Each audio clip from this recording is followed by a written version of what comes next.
Students, this is Rajni Arora and welcome to Level Up Academy. तो आज हम क्या करने वाले हैं, आज हम क्लास 8th का हिस्ट्री का 3rd चैप्टर देखने वाले हैं और चैप्टर का टाइटल क्या है, रूलिंग द कंट्री साइड। ठीक है, अभी तक 2 चैप्टर्स के अंदर हमने क्या देखा था कि किस तरह से ब्रिटिशर्स जो हैं वो ईस्ट इंडिया कंपनी किस तरह से ट्रेड करने के लिए आती है इंडिया के अंदर और वो धीरे धीरे हमारी टेरिटरीज पर कंट्रोल करना शुरू कर देती है। ठीक है, रूल करना शुरू कर देती है। अब हम देख रहे हैं कि कंट्री साइड पर भी, जैसे कि शहरों से हटकर गांव में भी किसानों पर भी किस तरह से वो अपना रूल करना स्टार्ट करती है, क्या प्रोसेस वो अपनाती है। ठीक है, तो चलिए स्टार्ट करते हैं चैप्टर। ये देखिए, सबसे पहले जैसे ये चैप्टर स्टार्ट होता है ना, तो आपको एक इमेज दिखाई गई है। इस इमेज के अंदर क्या दिखाया गया है, ये देखो साइड में लिखा है, वो हम पढ़ते हैं जरा। Robert Clive accepting the diwani of Bengal, Bihar and Orissa from the Mughal ruler in 1765। इसका मतलब क्या है कि यहाँ पर ये रॉबर्ट क्लाइव खड़े हैं। ठीक है, और उनको क्या दिया जा रहा है, मुगल्स एम्पायर जो है, मुगल रूलर जो हैं वो उनको दीवानी दे रहे हैं। कहाँ कहाँ की, बंगाल, बिहार और उड़ीसा की। कब दी गई, 1765 में। अब ये दीवानी क्या होती है, दीवानी मतलब होता है right to collect the taxes from the peasants. ठीक है, लोगों से जो टैक्स कलेक्ट करने के राइट्स होते हैं ना, वो दिए गए इनको, रॉबर्ट क्लाइव को दिए गए। कब दिए गए, 1765 में। कहाँ कहाँ के टैक्स ये कलेक्ट कर सकते थे, बंगाल, बिहार और उड़ीसा के। ठीक है, अब देखिए स्टार्ट करते हैं। कंपनी बिकम द दीवान। ठीक है, बिकम्स द दीवान। देखिए जरा, 12 अगस्त 1765 में क्या होता है कि मुगल एम्परर अपॉइंट कर देते हैं ईस्ट इंडिया कंपनी को कि दीवान ऑफ बंगाल। इसका मतलब बंगाल के जो टैक्स कलेक्ट करने के राइट्स हैं वो ईस्ट इंडिया कंपनी को दे दिए जाते हैं। ठीक है, और दिए किसके द्वारा जाते हैं, मुगल्स एम्परर के द्वारा। Actual event most probably took place in Robert Clive tents. ये जो एक्चुअल इवेंट हुआ था ना, मतलब ये दीवानी देने का जो प्रोसेस था वो कहाँ पर हुआ था, ये इवेंट हुआ था रॉबर्ट क्लाइव के टेंट में। वहां पर कुछ इंग्लिशमैन थे और कुछ हमारे इंडियंस थे, एक विटनेस के तौर पे कि हाँ एक विटनेस रहेंगे। ठीक है, बट इन पेंटिंग, अगर हम पेंटिंग देखते हैं ऊपर, तो इवेंट इज शोन, इवेंट को ऐसे दिखाया गया है कि बहुत ही बड़ा ओकेजन हुआ था, जहां पर बहुत ग्रैंड सेटिंग की गई थी, जहां पर ये पूरा ओकेजन, मतलब एक बड़ा सा महल है और वहां पर ये ओकेजन करके इवेंट को ऑर्गेनाइज किया गया था इस तरह से एक। और ऐसा क्यों दिखाया गया है, दिखाने का मकसद सिर्फ इतना है कि ईस्ट इंडिया कंपनी अपने आप को ज़्यादा पावरफुल दिखाना चाहती है कि हमें इस तरह के राइट्स देने के लिए भी एक बहुत बड़ा ओकेजन किया गया था मुगल एम्परर के द्वारा। ठीक है, चलिए आगे कंटिन्यू करते हैं। Painter was commissioned by Clive. Commission दी गई थी पेंटर को, किसके द्वारा, क्लाइव के द्वारा। क्यों, कि इस मेमोरेबल इवेंट को रिकॉर्ड करे, क्योंकि एक लाइफ की, जो क्लाइव्स है, रॉबर्ट क्लाइव, उनकी लाइफ का ये मेमोरेबल इवेंट था, उसको रिकॉर्ड करने के लिए पेंटर को कमीशन दी गई थी कि आपको ये जो इवेंट है उसको किस तरह से ऑर्गेनाइज करना, किस तरह से दिखाना है। ठीक है, the grant of Deewani clearly one such of event in British imagination. Of course एक तरह से ब्रिटिश का ड्रीम था ये तो, कि भाई हमें दीवानी के राइट्स मिल जाए, हमें और क्या चाहिए।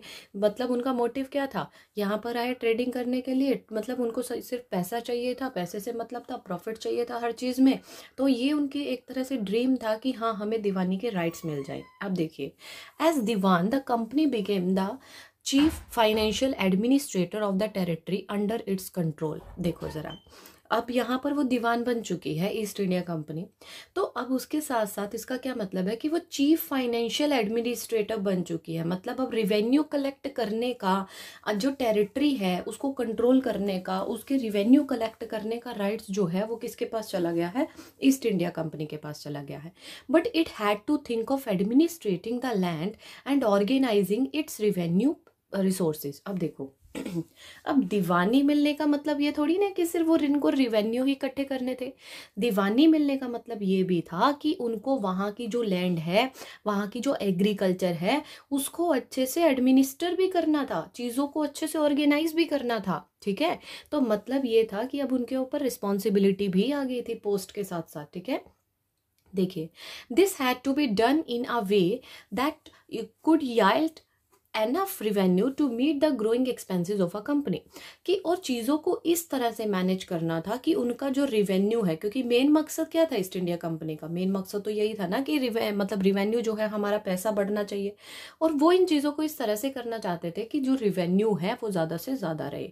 अ ट्रेडिंग कंपनी, क्योंकि अब ट्रेडिंग कंपनी, ये याद रखना हमेशा आपको कि ये जो ईस्ट इंडिया कंपनी थी वो एक ट्रेडिंग कंपनी थी, व्यापार करने के लिए आई थी, ठीक है। Trading company had also to ensure, ये भी इंश्योर करना था उनको, that it could buy the product it needed and sell what it wanted, कि मतलब वो चीज़ों को खरीदने, बेचने और प्रॉफिट करने के लिए ही ये चीज़ें कर रहे थे। ये सब उनका मेन मोटिव था, ठीक है। चलिए आगे कंटिन्यू करते हैं इस चैप्टर को। देखिए, ओवर द ईयर्स, अब जैसे जैसे टाइम बीत रहा था, अब ईस्ट इंडिया कंपनी को एक एक्सपीरियंस हो रहा था। कैसा एक्सपीरियंस, देखो जरा। Over the year company also learned that it had to move with some questions, मतलब अब जैसे जैसे टाइम बीत रहा था तो कंपनी को ये समझ आ रही थी कि काफ़ी चीज़ें हैं जिसको ध्यान से रखकर चलना है, ध्यान में रखकर चलना है। कैसे? क्योंकि वो एलियन पावर थी, ईस्ट इंडिया कंपनी को एलियन पावर, एलियन पावर क्यों कह रहे हैं, क्योंकि ये बाहर से आई थी, फॉरेन के मतलब ये ब्रिटेन के लोग थे और यहाँ के नहीं थे, इंडियन नहीं थे, इसलिए इनको एलियन पावर कहा गया।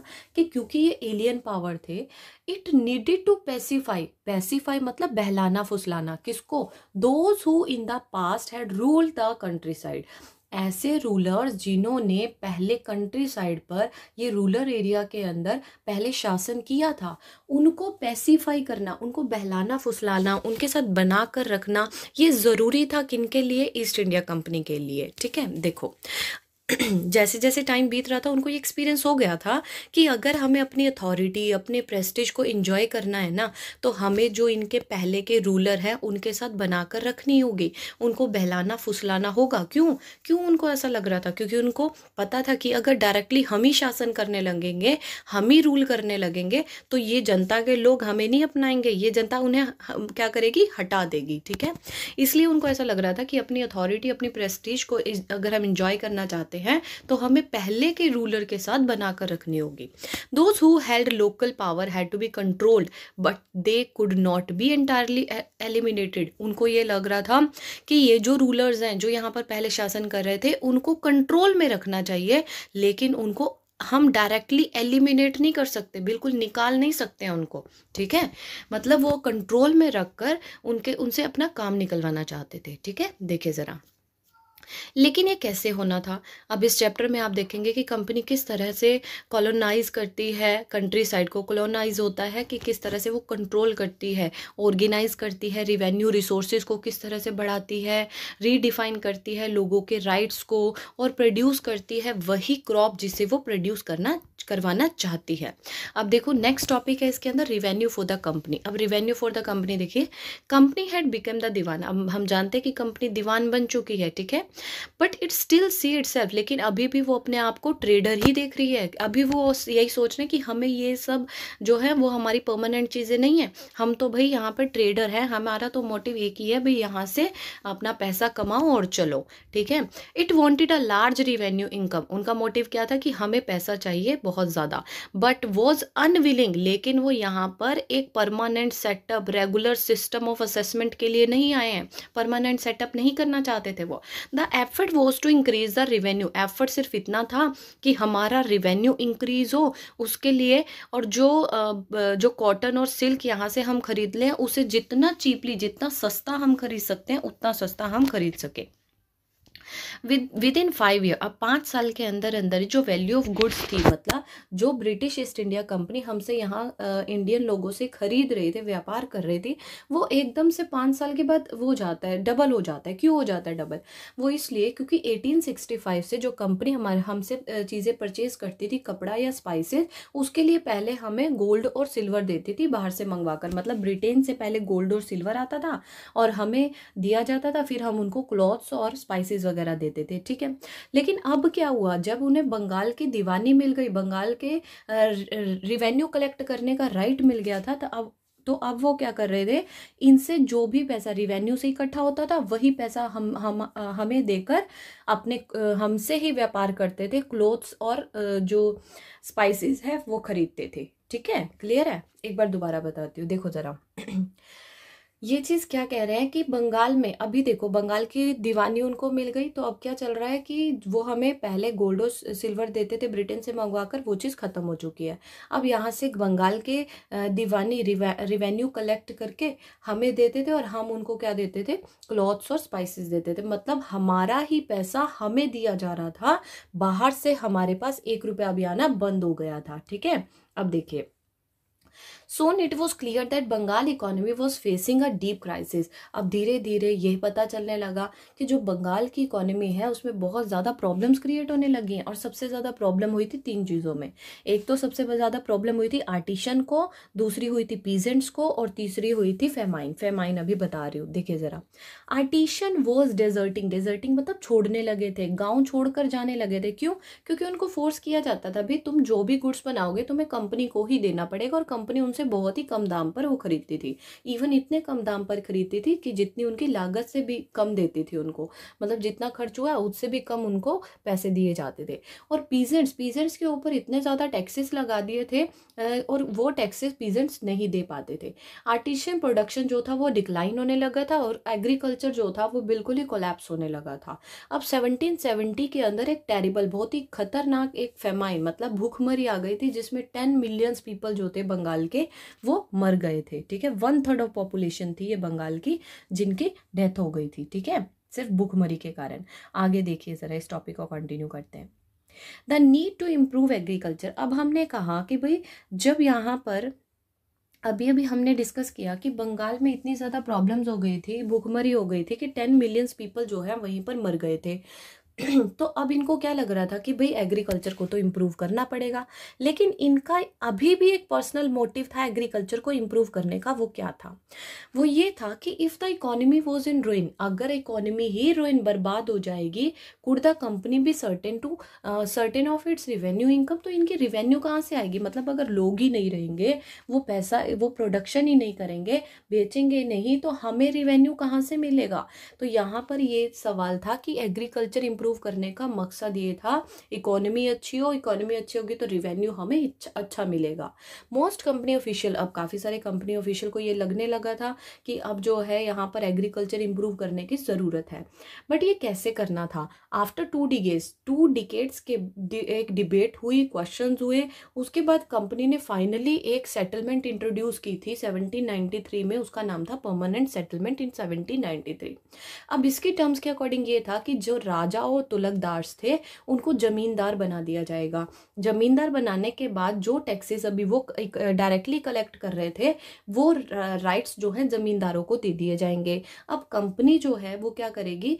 कंपनी ने जमींदारों को ये राइट दे दिया कि तुम लोग, जमींदारों को बोला कि तुम लोग जाकर पीजेंट से टैक्स कलेक्ट करोगे, और हमें एक फिक्स्ड अमाउंट तुम्हें देना होगा।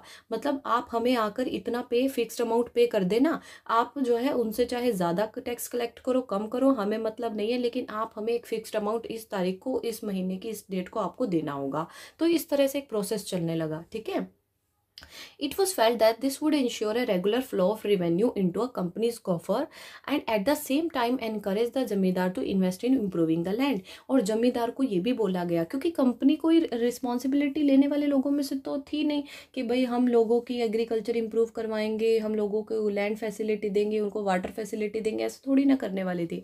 इनका मोटिव था रिवेन्यू को इकट्ठा करना, रिवेन्यू कमाना। तो इन्होंने कहा कि चलो जमींदारों के सिर पर ये रिस्पॉन्सिबिलिटी डाल देते हैं, वो अपने आप से करते रहेंगे।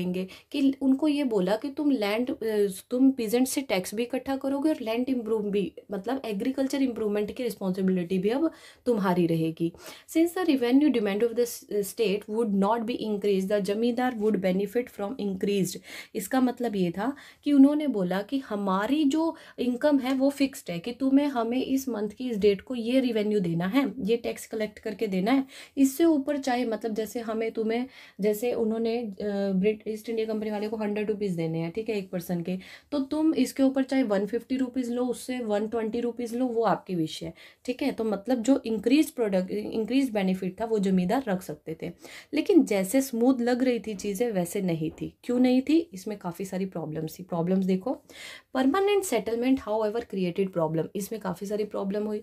Company official soon discovered the जमींदार, अब उनको ये लगने लगा था कि मतलब जो कंपनी ऑफिशियल थे, पहली प्रॉब्लम ये थी कि कंपनी ऑफिशियल्स ने जमींदारों को रिस्पॉन्सिबिलिटी दी थी कि इम्प्रूवमेंट ऑफ लैंड की, इम्प्रूवमेंट ऑफ एग्रीकल्चर की, लेकिन वो नहीं निभा रहे थे क्योंकि इसमें कोई इंटरेस्ट ही नहीं ले रहे थे।